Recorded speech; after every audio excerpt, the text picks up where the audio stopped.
Afternoon, ladies and gentlemen, and the audience of Christ Over Fear. I'm your host, Chad Jenkins. Glad to be back with you today, live July 5th, 2023, day after the Independence Day celebrations. So hopefully we're all cognizant, ready to go, ready to rock and roll on this Wednesday. I know with the holiday falling on a Tuesday, it's been a bit of a whirlwind of a weekend. So kind of glad that it's Wednesday. We can maybe get 3 solid days of work in and then enjoy another weekend coming up. But as I said, today is episode number 34. So we're starting to creep up there. Please go ahead and know that this show, you can watch it on all of your podcast platforms, whichever one you like. They're on just about every single one. And then as well as the YouTube channel at Christ Over Fear. So please don't be afraid to share that. You know, one man's trash is another man's treasure. So if you thought an episode resonated with you or would resonate with a loved one or friend or whoever that might be, please share it. Get the news out about these episodes. They're kind of timeless because really it's about God's story. It's about his story and what he does in the lives of the guests that we've had on this show. So it's not really necessary to catch up to the latest episode. You can go back to all the way back to episode 1 or 2 or 3, and they'll still resonate because his story will resonate with every individual when they hear what he's done in the lives of these incredible guests. As far as today goes, or as far as this week or this month, I guess, but specifically today, I'm reading in Matthew. I started kind of Matthew 1:1 and just kind of doing a deep dive of Matthew. So I'm in chapter 22, coming up to chapter 23, and it's where the Pharisees and the Sadducees are questioning Jesus. They're questioning his authenticity. Is he really divine? Is he really God? And they're trying to catch him in a conundrum. And, you know, they ask him, hey, Jesus, what is the greatest commandment? And his answer is, you know, the greatest commandment is to love your God with all your heart, all your soul, all your mind. And he says, and the second commandment is like that, which is to love others, love neighbors as yourself. And so it's really that second part, love others, love your neighbor as yourself.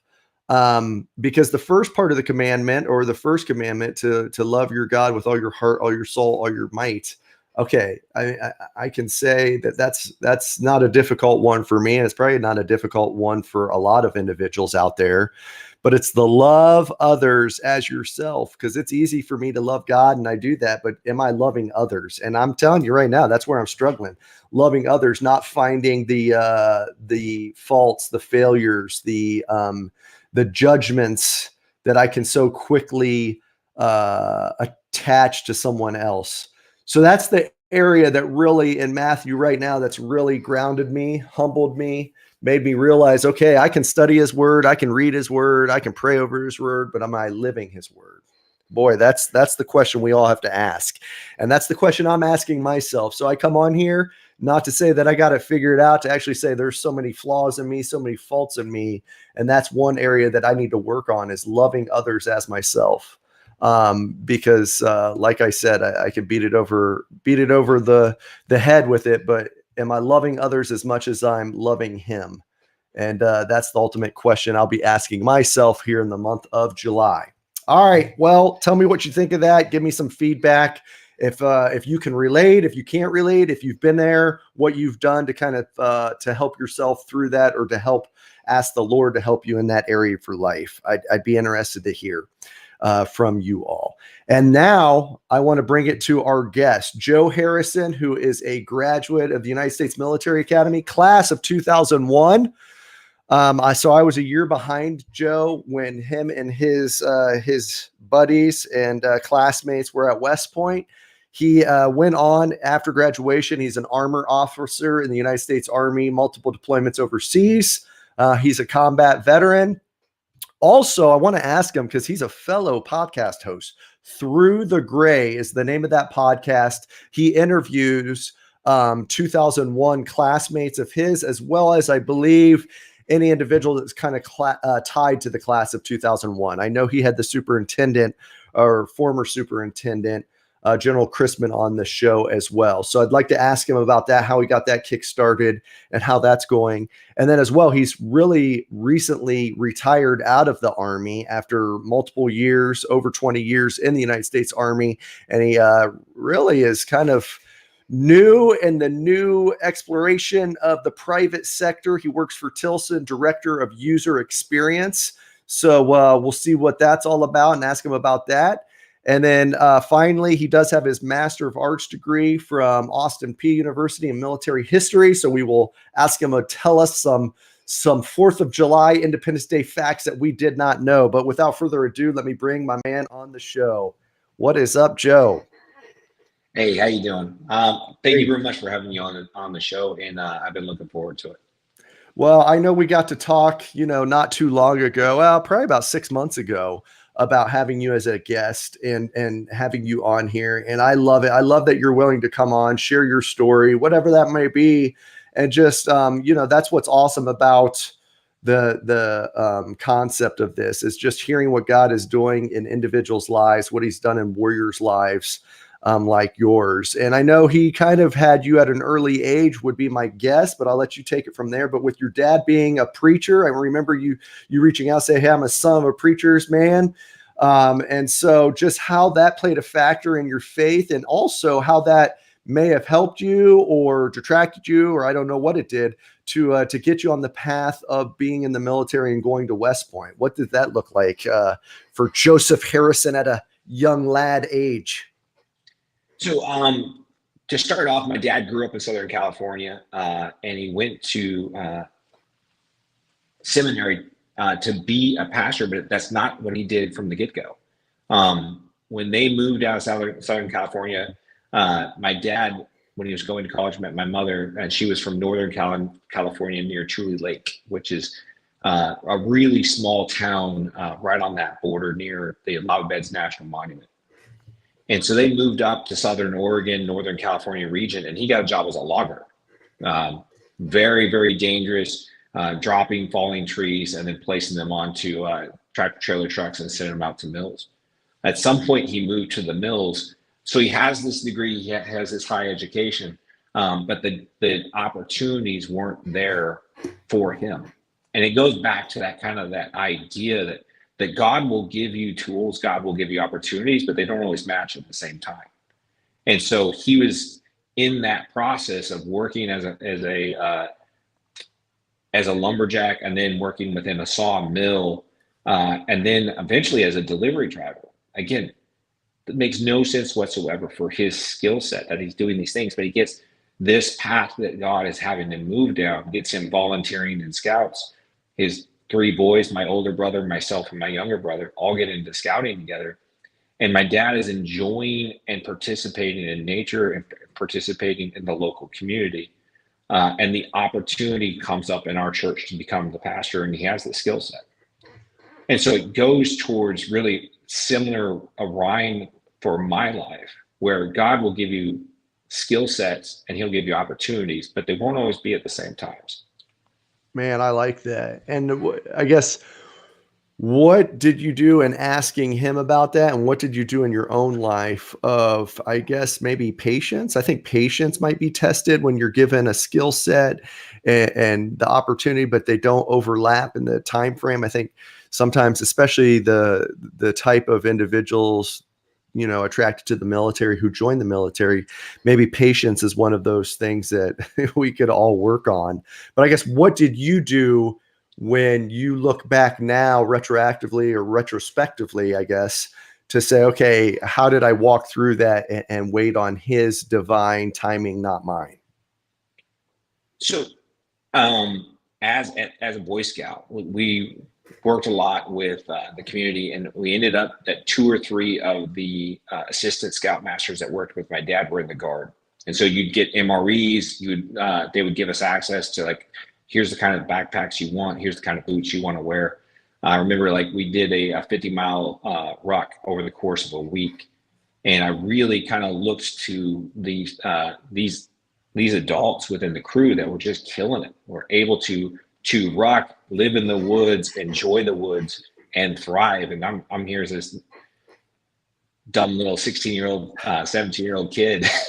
I don't know how to maintain my feet. I don't know how to change socks. I'm getting chafed everywhere. I'm getting sunburned. And these guys are just, it's a walk in the park. And so I really started to admire them. So I had my dad's passion for service. I had my dad's passion for the wilderness and being out in nature.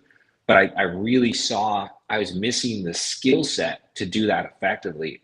And seeing those adults who could do it, who are part of the Oregon National Guard, man, it really inspired me. The second part was I started wrestling in middle school. My brother wrestled, I wrestled, and you have these great coaches who help push you to challenge yourself physically, mentally, emotionally, because wrestling and combatives is skill, but it's a lot of will, especially when you're talking at the middle school and high school level, where you can win based off of sheer strength of will. If you're willing to endure more pain than the next guy, you just have to survive long enough that he hits that threshold and quits. Mm-hmm. And so a lot of my success in wrestling was having a very high threshold for pain and allowing that other guy to get into the deep water and quit. And I would usually get to the end with enough points or get to a pin because of that. And so I had moderate success. I wouldn't say great success because my skill level was low, but my will was very, very high. Well, and I'd imagine that probably served well once you got into the military and at West Point and everything else, having that. A good buddy of mine who's served at the most elite levels within our U.S. military, he said to me one time, he was talking about his unit, and he said, Chad, he goes, we just know how to endure suffering longer. He's like, that's the only thing that separates us from the other units is we can endure prolonged suffering at a much higher rate than any other individuals out there can. And I mean, it was pretty profound because while that serves, I guess that'll be my next question, while that can serve in an unbelievable capacity when asked to do the most daring of missions for our U.S. military and our U.S. our country as a whole, enduring prolonged suffering can lead to areas, or enduring, prolonged pain, as you said, can lead to areas where there's got to be some checks and balances in there. Have you found through the course of your years where you've had to put that in check to make sure, okay, I'm not enduring so much pain and agony that I'm not willing to ask for help, or I'm not willing to speak about these types of things in order to make sure I'm still cognizant in every facet of my life? I think it's that idea of pain for purpose. And if you're willing to suffer pain for purpose, your heart, your soul, and your body can handle it. Too often, though, we suffer through pain without purpose, and we just label that I'm being tough, or I'm being strong, I'm being resilient, but it's pain for no purpose. Yeah. Where you could ask for help, you could ask, hey, is there a better way to do this to be more effective, more efficient, more successful? And so you have to make sure that pain was for a purpose. I knew when I went on the wrestling match that I had 6 minutes. And I had to make sure that I maximized that 6 minutes. I didn't want to lose early. I didn't want to get pinned early. Did I make a mistake that would get me out of that match or out of the game too soon? And so the goal is to at least get to that second period, get 4 minutes in, and make that other person doubt themselves. So when it came to that third period, then I could push it, and I could push them, and I could push their soul. So pain for a purpose, I think, is 100%. And so my story to come into the military was I was looking for service. I was looking for the opportunity to fly. And whether it was Iron Eagle as a kid or Top Gun, I don't know what it was, but I was drawn to aviation. After I got my Eagle Scout in Boy Scouting, I did Civil Air Patrol. We did a couple of down airplane searches through Civil Air Patrol. Great civilian program that helps kind of introduce the youth to the military and the Air Force side, but also helps you understand like that selfless service to community and the role that civilians have in helping the nation be successful. So I did that, and that really kind of drove me in the Air Force direction. Applied, became a ROTC scholarship winner, was supposed to go to Prescott, Arizona, and a small college called Embry-Riddle University. And about a month out from graduating from high school, the Air Force looked at all my medical paperwork and said, "We think you have asthma." So they took that degree. So I had a scholarship for wrestling through Embry-Riddle and a 3-year advanced designee ROTC scholarship taken away a month from graduating from high school. Huge moment in my life where there's pain, but there's no purpose. Mm-hmm. Why did this happen to me? And it was very self-centered. Why did my plan, my goals deviate? And now I have to seek another path. Man, great story on that front. So thank you for sharing that. And I think while the iron is hot and it's fresh on my mind, I mean, I do think you got to take adolescence into account as well, right? I mean, you're 17, 18 years old, give or take.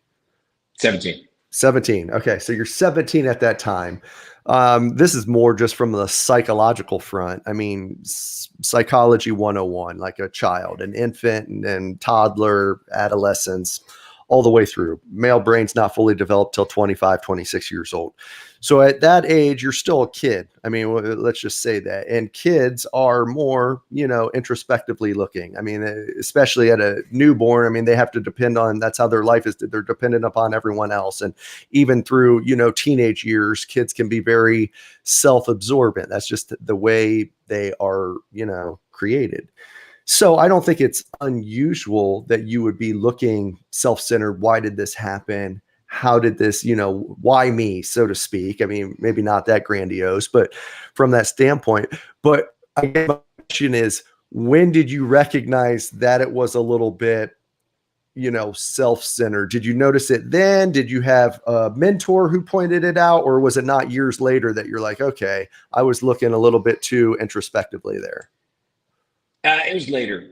At that moment, and again, it was similar to wrestling. It was similar to scouting, similar to everything I'd learned from my father. It's like when you get shoved off your path, you do everything you can to get back onto your path. You don't quit. You keep pushing until someone gets you out of that moment and say you physically can't try anymore.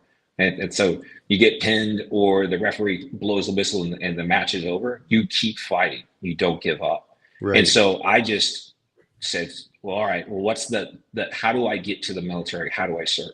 So I go to the Marine recruiter, I go to the Air Force recruiter, I go to the Army recruiter and say, all right, how do I fly?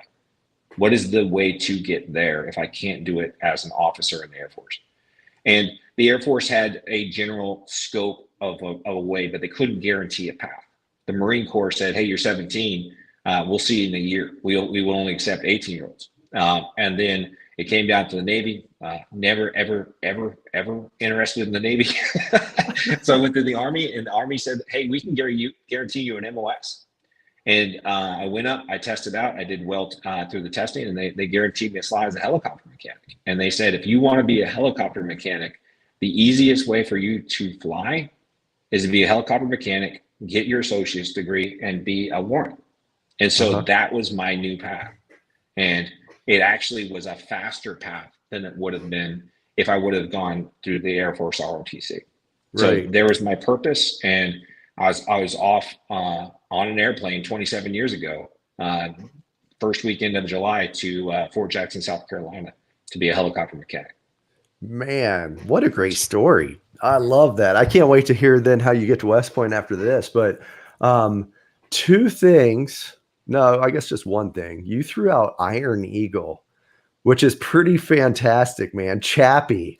I mean, everybody gives street cred. Everybody gives street cred to Top Gun and everything else, but Iron Eagle. But I can't remember. Weren't they Navy pilots as well? No, that was F-16s. It was Fighting Falcons. Okay, all right. His dad was a pilot, and he gets downed over some country that looks, sounds, and feels a lot like Libya. Oh man, you broke out Iron Eagle. That's the first on the Christ over Fear. We've had Top Gun drops, but never an Iron Eagle drop, which I'm happy you did that. Yeah, it's a story about a love between a son and a father, and following in his footsteps and doing everything possible when the system doesn't respond to your needs, even if it means I'm going to steal an F-16. love it. I love it.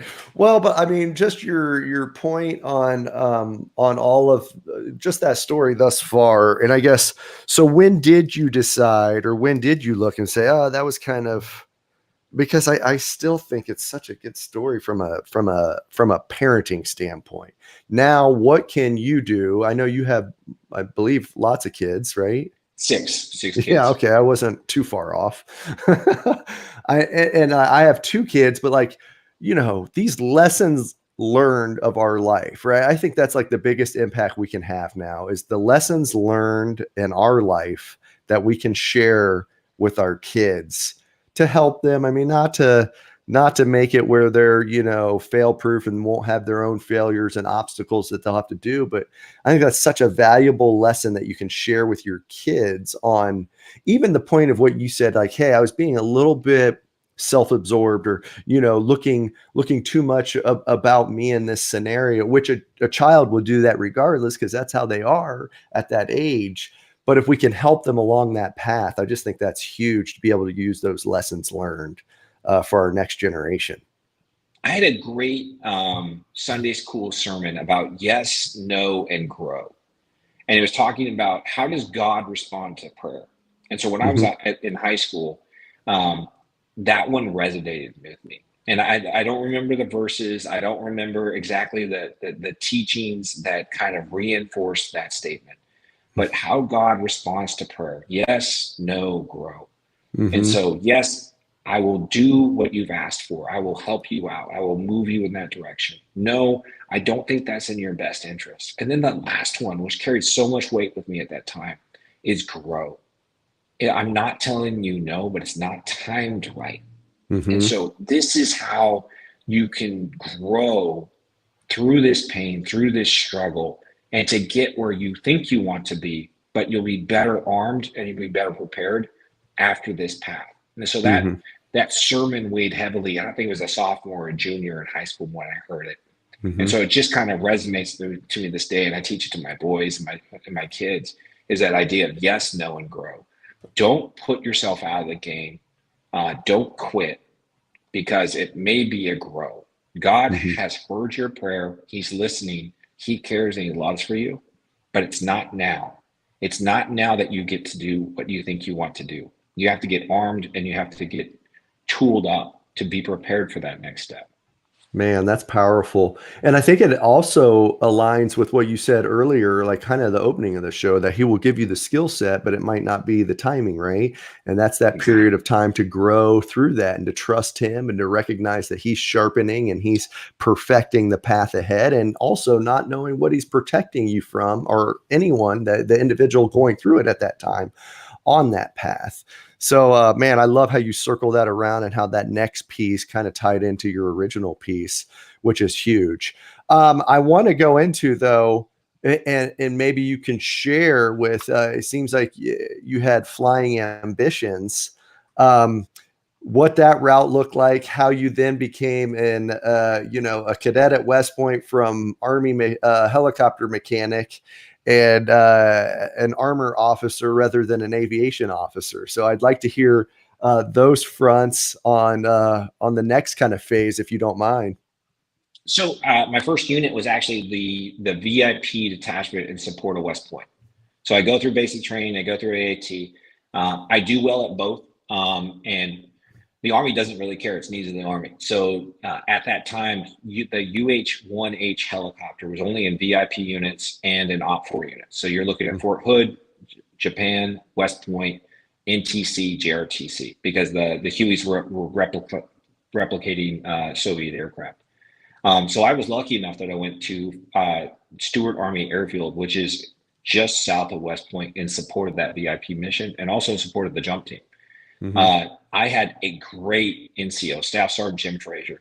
And the day I walked in, he pulled me under his wing, treated me just like basically an older son. I was 17. I was only like 2 years older than his son.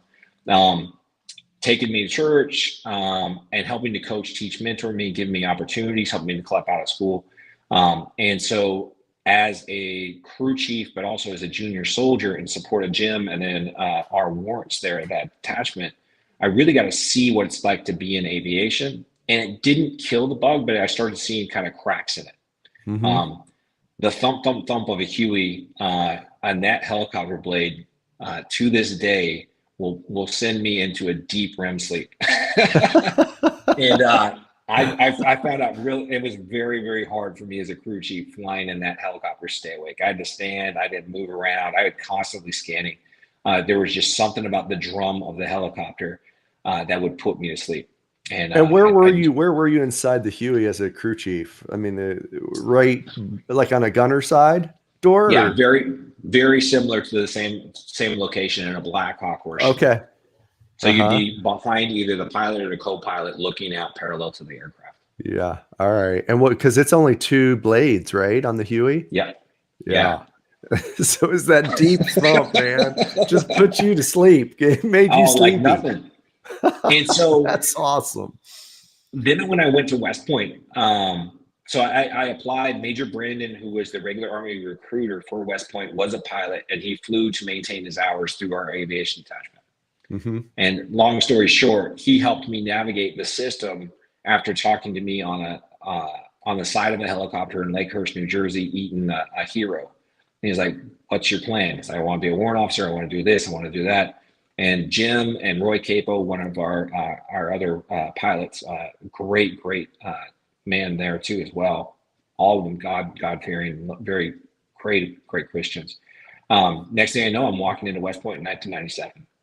Wow. And Brandon leans over backwards to help me out. I apply to the jump team, have some great members, Mike Baca, and some others who are upperclassmen at West Point who vouch for me, and I make it onto the team. It's the same problem. Whether it's a King Air, whether it's a Huey, whether it's a flying boxcar, my narcoleptic butt. So you're falling asleep as you're getting ready to jump, or what? Yeah, if we're going up to 10,000 feet, I might pass out. If we're going to 5,000, it's not a problem. But like that and a couple of close calls while skydiving, I was like, I love the adrenaline rush. I love the team, and it came back. I love the team more than I love the act. So I jumped 333 times because I loved and was committed to the team, not because I loved and was committed to skydiving. Man, that golly, because I love the team, not the act. I'm gonna steal that because that's how that very quickly summarizes even like Ranger Regiment for me. I mean, there was the adrenaline rush of flying in on target and everything else, but the act of what we did was really terrifying, to be quite honest. It was completely terrifying, but it did take a second seat to the love of the man to the right and to the left of me, and that's what made it worth it. Because you don't necessarily know what you're signing up for when you start, right? Right. You're attracted to the glitz, you're attracted to the glamour, you're attracted to that adrenaline rush. Mm-hmm. But when you get a taste of it, the first couple of times, it's like, oh man, okay, maybe it'll get better. Maybe I'll enjoy it, It only took you 333 times, huh? Yeah, it's still scary as crap. And now, you end up doing the PCCs and PCIs and do everything possibly successful. But the moment that you're doing it, I never had the enjoyment that other people did. Yeah, man. Thank you for being honest about that. Cause I think so many, I don't know if, it takes a man of courage, a man of faith to be that honest about that. So thank you for that. Cause I remember one of my, good buddies and very high up in Ranger Regiment. And we were getting ready to do a night jump on an airfield seizure run. And he just looked at me. He's like, I effing hate jumping. And I didn't, and he's a senior NCO. So he's like up there. Right. And just that brutal honesty made me feel so much better about like knowing that it was okay to not love that part of the job, And I think, so did you start as a freshman, as a plebe? Were you on the jump team? Yeah. So it's a 3-year commitment. You sign up. They only accept 10 10 cadets a year. So the team at any given time is around 30 cadets, because Okay. the seniors are getting promoted and graduating. Your second semester is when they take the plebes in. They train them up during spring break and the transition before you go to Buckner. So they only have about 30 skydivers at any given time on the team. Okay. And so losing one person is a big deal, whether it's grades, whether it's physical fitness, whether it's military performance, or just them not wanting to be on the team anymore. If you lose 1, 2, 3 cadets, well, you have the requirement to do a 4-way skydiving team. Mm-hmm. So then you have the accuracy, which is landing your foot on a 10 centimeter pad. Yep. And then you have the style component, which is doing flips and turns in the air as you fall. And if you lose 1 or 2 cadets, that puts more weight on the remaining cadets to pull those tasks off. Okay. So it's a 3-year commitment when you sign up, and dropping out from that commitment is not something that was even viable for me. So you stayed even though you couldn't stand it. The pain had the purpose of, completing the mission. So you weren't leaving your other teammates stranded. I hurt it in my back. I screwed it up pretty good. I was a 230-pound dude. And when that chute would open up, I was trying to go back and forth between packing it too fast and having that hard hit, or too slow and having a possible sleeping bag above your head. And most of the time I got it right. But towards the end, I had a couple of really hard openings. It put a toll on me. Okay. And so you got 333 jumps while you were a cadet then? Yes. Wow. Did you have to go to airborne school prior? In the middle. In the middle. So you're on the jump team doing the free fall stuff, but then because it wasn't a prerequisite that you had your jump wings. No, they have a great NCOs there. Anywhere from 3 to 4 at a given time of parachute riggers from the Army that are there as your coaches and instructors. And they do the parachute training progression and get you certified and licensed through the Parachute Association. All right. I know. And so they did a static completely progression. hammering you with I'm just enamored. So I'm just hammering you with all these little questions, but I can't help it. It's fascinating. Well, and I just think it's awesome too. That's one thing I said. I mean, I played football, so that kind of consumed every hour, every minute outside of any other, activities besides school and the military requirements. But it's, one of those that I look back upon. I'm like, man, there's so many missed opportunities on all the other types of, we'll just call them extracurricular, even though I don't even consider that extracurricular. I mean, just the unbelievable clubs that are there. I mean, being the free fall team or whatever you have. I mean, there's so many different facets to explore that I do wish. I mean, there wouldn't have been another way, but I mean, if I could have had it, I wish there could have been a way to explore some of those other opportunities given there. But I mean, I'm sure for you, the free fall team was all consuming outside of all of your other requirements. I mean, I know it had to be. Yeah. I mean, we did intramurals during the winter when the weather didn't support skydiving, but when the weather supported skydiving, we were jumping. That was Monday through Friday. So that's how you amass those jumps. Every once in a while, we do a trip down to Fort Bragg, Fort Liberty now, and jump with the Golden Knights, or we do a parachuting competition where we get more jumps in a day. I mean, some days you get 10, 12 jumps, and you're just landing, packing, getting back on the next flight. Yeah. But that was an all-consuming task to support the team and get proficient. And we had guys that were even more committed to me, Dave Uthlout, and oh man, JD Kiersey, we just phenomenal guys. Dave Kiersey, or JD Kiersey, Dave Uthlout, Dan Keener, Scott Hale, just some phenomenal guys that would on their own dime to jump on the weekends to get more jumps to make sure that they're proficient and be effective. Wow, that's pretty well. Yeah, and Dave was first captain as well, so that he was carrying multiple rucksacks at that time. So pretty cool on that front. That's awesome. So how do you become an armor officer after jumping out of King Airs and Hueys and everything else. And I know you're now waning. You're like, all right, I'm never jumping again. I'm putting myself in a steel box. Let's go.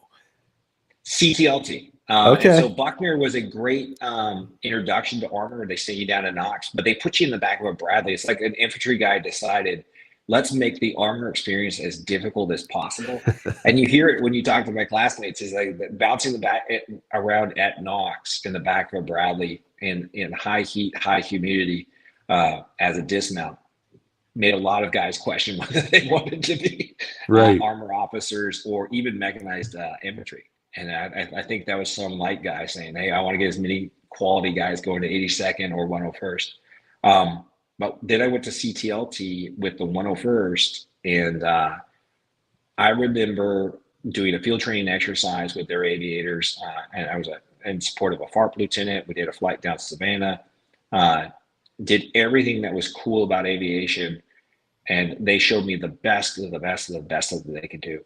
And then I did one PT session with their Pathfinder scouts, and we ran through this stream, and the scouts, their camaraderie, their technical expertise of private up to senior NCO was through the roof. And I'm not saying that that wasn't the case with the aviators, but that teamwork and the camaraderie was so different. And they talked through their mission about maintaining contact with the smallest element possible. The idea of doing actions to deliberately elicit a response from the enemy. So you're doing these raids, you're probing them, using indirect fire to shape them, to try to discern what their capabilities are.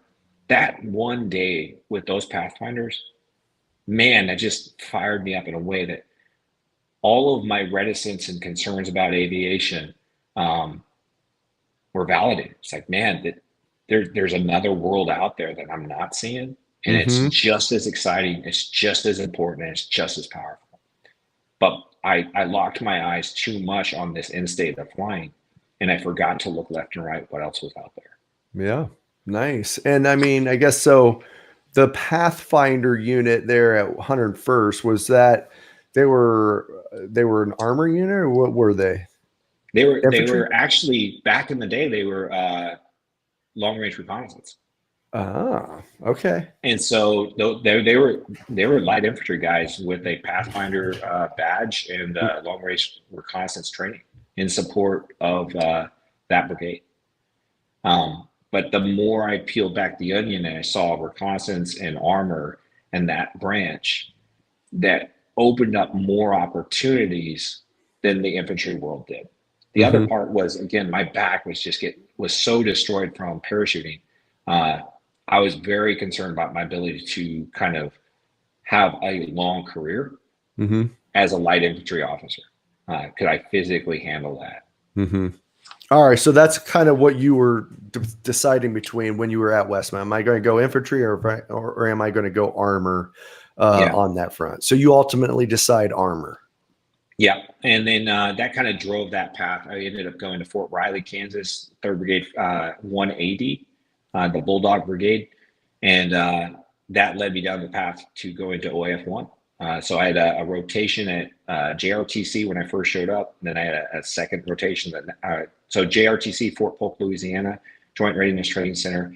We were augmenting an airborne brigade with a tank company team, so it was a mix of tanks and Bradleys. I died a lot, and I made so many mistakes. And I think if my NCOs could have fired me, they would have. They got so frustrated with me.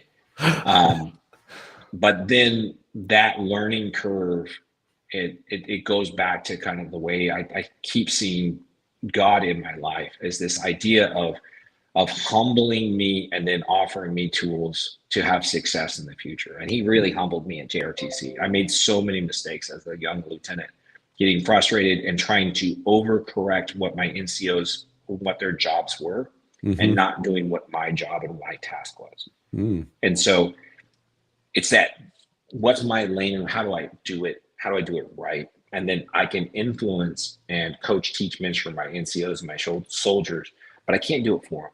And I Mm-hmm. was trying to do it for him. And by doing that, I forgot focus on what my real mission was and what I was really supposed to be doing. Nice, man. That's I like that perspective. And I also just interested how much time when you first showed up to your unit and did, the JRTC to then OIF one. Like, did you have a year under your belt before you went? Did you only have like 8 months? What'd that look like? So I showed up to my unit in January of '02, and Okay. I went to JRTC, I believe it was April or May. So we had just done just enough to qualify me on tank gunnery. So I qualified my tank, I qualified my platoon on gunnery, and then April, May, we're down to Fort Polk. We did a live fire down at Fort Polk. Absolutely amazing live fire. I learned so much working with the dismounted infantry on how the tanks support infantry when they clear either. I think in this situation it was a trench line and a bunker, and how Mm-hmm. the tanks support that and do that safely, and then the echelonment of fires and support that advance to that objective. Really, really pushed me hard as an officer what I'm supposed to do. And then I did that correctly in the live fire because I took it seriously and I didn't want anyone to get hurt. And then I ignore all that when it's not live fire. And lots of lessons learned there where, again, I forget my lane. I start doing things that I shouldn't be doing. I should be trusting and empowering my subordinates and allowing them to ask me for guidance when necessary, when it deviates from the plan. Mm-hmm. Then we did a train up with the Guard, Hickory Sting that summer, then an NTC rotation. So the point I went to Iraq, I had 18 months Wow. of tank platoon leader time. And like Just legitimate, like hardcore training. I mean, two significant rotations of trainings to then prepare for that. And OIF one, were you on the initial invasion then? so we were delayed. 3rd Brigade 1AD had a task force, 141 infantry that was attached to 101st, and it Mm-hmm. supported them in the assault. But we actually replaced 33 ID in Baghdad. So Okay. my first time north of the berm of Kuwait, I was actually on a het doing a route recon. So they sent the platoon leaders as TCs slash security in support of the hets that were moving tanks for 4th ID North. Oh man. What time frame was that? Do you remember? So that was April of 2003. April. Okay. So March. So just a month later then. Oh yeah, yeah. Yeah. And so fourth ID got diverted from Turkey down up north, down south. We were in I think it was Fob, New York, in Kuwait. We got pushed out to the desert and did kind of a bivouac. They came in, got their gear ready to go, and then shot up north, and we trailed behind them. But our brigade sent our platoon leaders forward with 4th ID to really see that approach march up to Baghdad. So Uh-huh. first time I went to Baghdad was as a het security augmentee. That is something, man. How terrifying was that, huh? Oh, I mean, but the you're too tanks, young to know how scary that is. well, that's true. The tanks, though, they still came, they didn't come by truck up, though, right? You guys drove, your unit drove the tanks up. You guys the officers went ahead in these heads. So what they did is they put the crews in the tanks. They put the tanks on the het trailer. And so the crews were there, and then you have the het operators or guard, reserves, or active duty that were in the hets, and there's a 3rd seat in the het for security. And so Okay. our brigade had finagled to get those platoon leaders from our brigade in that seat to go forward. But Okay. you had the tank crews were in the tank. So if anything went down, the tank would just pivot, steer, jump off the trailer, and go to town. Okay. So, And and then what'd and you I was just have? I was there Do with you have my the 9 mil barrels? lane for. You just have the cannons just going opposite sides then on, no? No, they're in travel lock. They're stationary. Oh, they are. And actually getting those things to work, I got to make. I don't remember that we did the same way that we did it with trains. With trains, you actually cable them down. I Okay. think for the hets, you didn't put the travel lock. You didn't put the cables. Or you just put the travel lock. You didn't put the cables down. All right. So it's a quick switch. You power up the tank, and you're ready to go. Okay. All right. Man, so interesting because I was 10th Mountain Division and this was September of '03, so it was a little bit later. But 10th Mountain, we're complete light infantry. There was only one Humvee per company. And it was for the company commander, his driver, you know, to use in the field if they ever needed it. But it was more like an admin vehicle. I showed up, I finished Ranger school. I showed up, um, you know, I had 1 week to in process, and then we got on planes to fly to Kuwait, and we picked up our Humvees in Kuwait. None of our guys could drive. They didn't know how to drive. We had to do like a week of driving, daylight, then under nods. And then we did a ground convoy from Kuwait up, you know, up to, it was Fallujah is where we ended up going.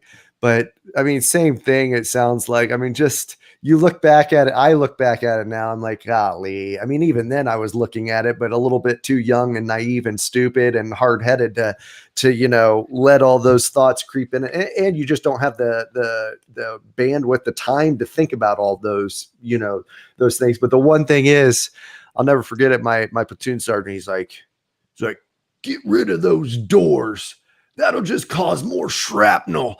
Get rid of those doors. So we took the doors off our Humvees. We didn't even have doors on our Humvees for like the first 8 months of our deployment, which was Norris Morris. But anyways, the good old days, I guess, huh? Yeah, yeah. I don't want to go too far into war stories, but I know.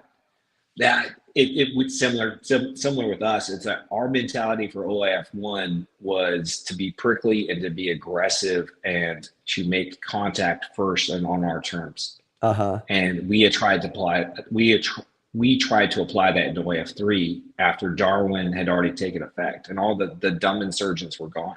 Right. And so then you had to be able to survive the first contact.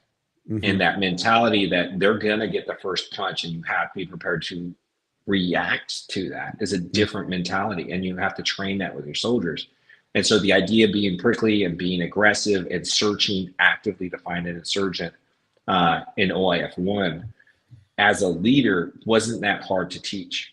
And to just, all right, here's the ROE, identify a threat, communicate the threat, act on the threat. And then the IED comes out. And then this idea that it's no longer small arms ambushes, it's no longer the enemy's taking it to you. You can see the weapon in his hand or in his proximity. You're now in a situation where it could be just a key fob.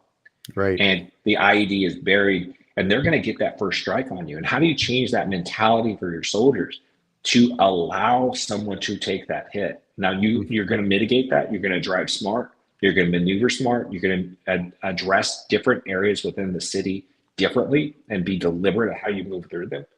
But you know that the enemy is going to make contact on his terms. How do you communicate that to your soldiers? How do you prepare your soldiers for a completely different world than they saw just 9 months ago? Right. Man, it's such a great thought process and mindset shift in that. I want to take it from what you're talking about at the tactical level, and let's flip that to the spiritual thought process. Because I think what you just said, there's two, what comes to mind, you might disagree, which is okay.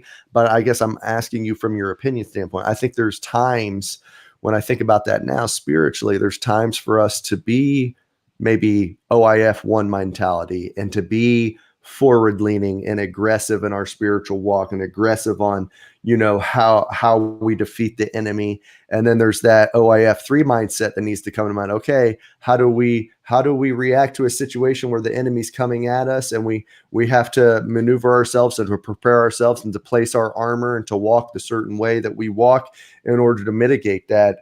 How do you do that from a spiritual sense? So I'm going to tie it into what was going on in my personal life at the time. So OAF1, before that, my wife and I were trying to get pregnant and we're trying to have a kid before I deployed out.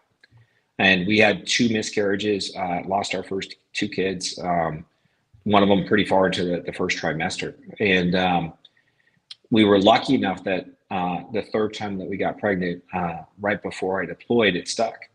And it was July 7th of 2003, my son was born. And it was right after Uday and Kusei were killed up north. And I got the word over a satellite phone, but my life changed because I became a dad. The other part that changed is he was not 100%. And so he was failure to thrive. And so in July, August, September, I'm getting feedback from my wife. It's like, he's not growing. He is struggling to digest protein through my milk, and he's small. He's not gaining the weight he needs to be gained, and he's going into the hospital and staying in the hospital there at the Children's Mercy in Kansas City.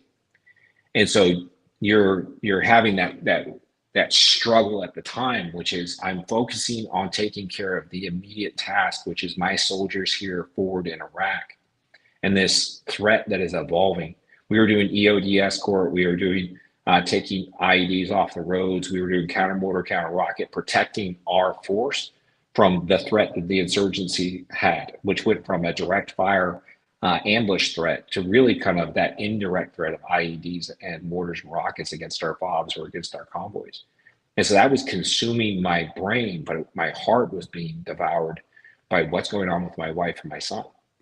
Living in a hospital in a Ronald McDonald House in downtown Kansas City.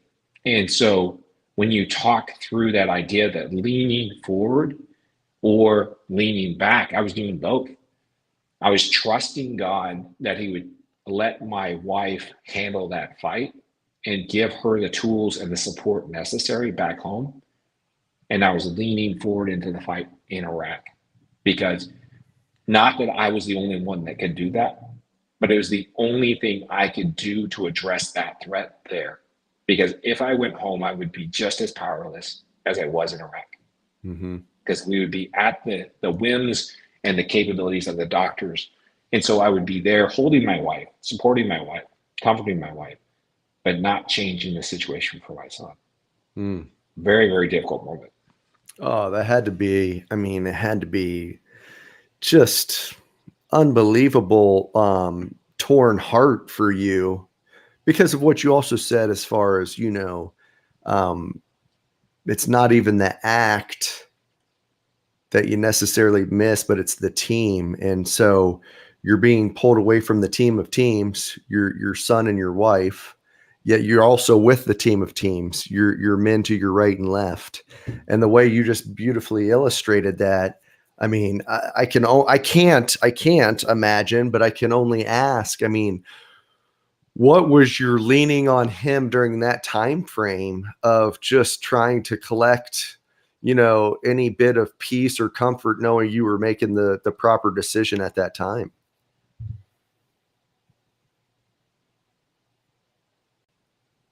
Really, in the moment, it's what can you do?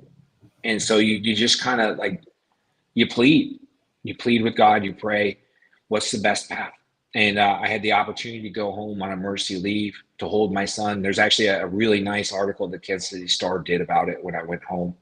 I have a storyboard behind me in my office here that showcases that the opportunity to go back and see him, and it recharged me. It validated everything that I was thinking in my head, because I talked to my wife, I saw her firsthand, I saw my family come out to support her, and I also talked to the doctors, and everything that was going on in my head that said, I will have less of an impact back home than I would have forward. I will have less of an impact here in Kansas City than I would forward with my team in Iraq. And it validated what I thought.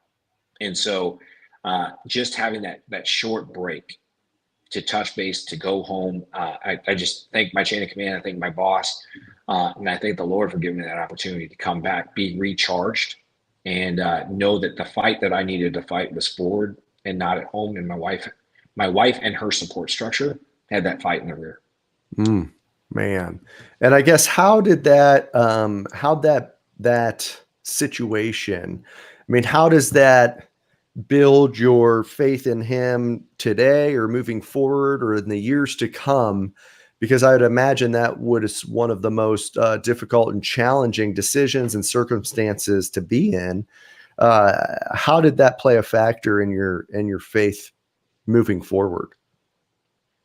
Well, it was just the first of many decisions. And so we came back from OIF-1. We found out, I think, before we even went on block leave, that in 9 months we'd be going back to Iraq. And I asked, hey, can I go to the career course? Can I take a knee? And my battalion commander, future 3-star General Leopoldo Quinnes, told me, like, Joe, we need you as an XO. I'm going to lose all these NCOs. It's going to be the E4s and belows, a whole new group of NCOs, a whole new group of LTs, a new first sergeant. You're the continuity, and we are depending on you to help that transition for this troop. Mm-hmm. So we're going to send them back to OF3. I would like you, and again, there was ways I could have worked it through EFMP to get out of that, but it was that same question again. Who is best suited right now? Who is being asked to take this team back and to have them be successful and safe in that next deployment? And so you don't get that question once. God never gives you that question, yes or no. It's yes, yes, yes. Will you continue to serve? Will you continue to place other people ahead of yourself? And it's not a one-time question. He's going to ask you multiple times. And he's going to ask you to keep doing it. I guess unbelievable on your sharing of this, and you don't have to answer by any means, but I guess how I think what, sometimes I think about the audience, and I think about, what lens they're looking at through, and I think it shows the significant relationship that you and your wife have, making those decisions. How was that dynamic? How was that communication between you and her on looking at that? Because I think about a lot of guys who may still be in the military and they're coming across difficult situations, difficult challenges to, to take care of their family, but to also take care of their mission, their professional mission. What was that communication like between you and her? So it's time horizons. Like, she and I think on time horizons. We don't think about 1 year, 2 years, 5 years. We think on 20 years. And so where we were with my son at that time, he was looking at millions of dollars in medical bills. And I had a 5-year initial service obligation to West Point. And we weren't sure, even if I got to the end of that 5 years, if he would be fixed and he would be good to go, or if this is something that would stay with him for years. And so at that point, in that ambiguity, we were making a decision that the military and its medical support and the support they're giving us now, we know that, we trust that, and we believe it is the best path to take care of our son. And having a successful military career is the best way to secure our safety and our security as a family. Man. Well, and I love that because that's the practicality of it, right? I mean, that's the practicality of looking at the situation and the circumstancing, seeing where he's already placed you, where he's already given you that since you were 16, 17, looking at the Oregon National Guard folks and knowing that was the path. And then years later being in that environment, because you're right. I mean, the best healthcare provided in the world is for our military, and really, I would say Department of Defense, probably better than the civilian, federal civilian sector on that front. So that was already a given that you knew you would be taken care of there. And so the practicality of it helped you then make the decision from a faith standpoint.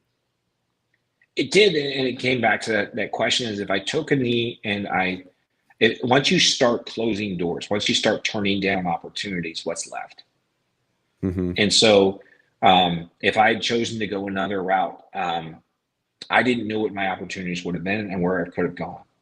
And so what I did know were two things. One, my family is secure and they will be taken care of. And two, this mission is being asked of me. This mission I can do. This mission I know. And so the question is, do I fight what it feels like God is leading me to do, or do I embrace it and do my best? Yeah. It's kind of, my wife says this a lot. It's don't fight what is, don't force what isn't. Don't fight what he's created for you, the path, and don't force what he is closing doors on. And it sounds like, it doesn't sound like it. That's the choice. And that's the decision you and your wife move forward, is you were going to go forth with the doors and the opportunities that he provided, both from a medical standpoint and then a professional standpoint. And it did. And that discussion, that dialogue changed later on in my career. And so it wasn't my career was more important. It was what is the way that we serve that was most important at this time. Because later on we hit other turning points in my professional career, but also in our family, where we had to make other decisions. And so it was that same kind of, what is the goal? And are we fighting what it feels like his direction and his leading, because your ego wants X, versus what he's trying to show you? Because it wasn't ego that caused me to go back to OAF3 and not choose a different route. It was a deliberate decision that this is where he wanted us to go. And he wasn't showing us other doors that we would have choose. We would, like you said, we would have had to create a door that didn't exist. Right. Well, I tell you, Joe, I wish we could go forever. We're up at the hour mark, and I typically keep these at the hour mark, but and I know you said, some war stories, but I think that's what resonates. They're real stories, What was there a little bit of, not even, we didn't really get into that many war stories, but just that's your life, right? That's the life from your experience, but the way you weaved in, your faith in him and your faith of following him and being obedient to him, you and your wife, and in that endeavor, I look back upon this hour, and I won't fully grasp it until I listen to the replay, but I just appreciate all of the just wisdom points you dropped in this entire show.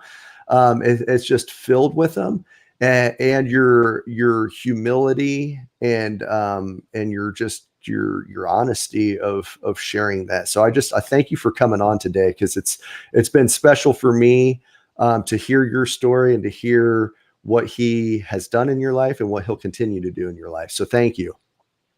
Again, I appreciate the opportunity to share. And I think too often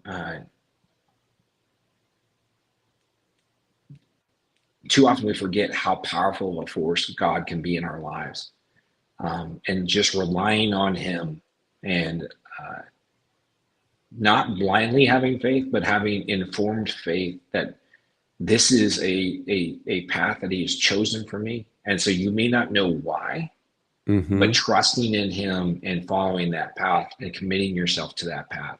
When you have that gut, because he'll let you know. When you know that's what he wants, don't fight it.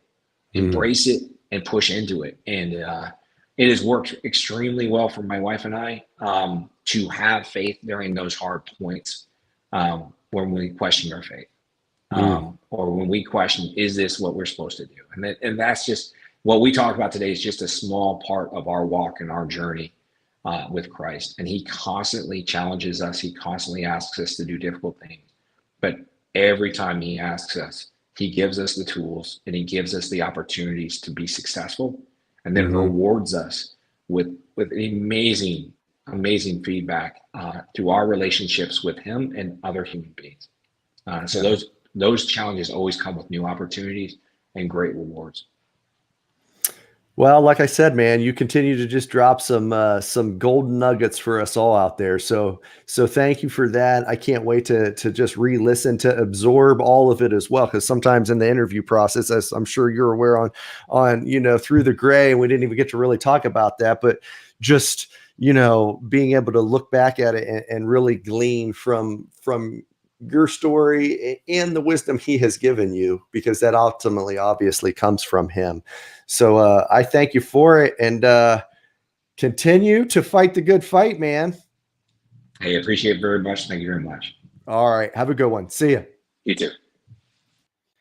All right, folks. Hey, that was Joe Harrison, class of 2001, West Point grad. Unbelievable story on his faith of Christ and in Christ through probably the most difficult situation you can have when you have a child that's, a child and your wife who's experiencing the difficulties at an early stage in life and making those decisions. So I just appreciate everything he dropped on the show today and shared on this show today and this episode. I thought it was just super valuable for all of us out there, wherever we're at in our walk and our journey with Christ.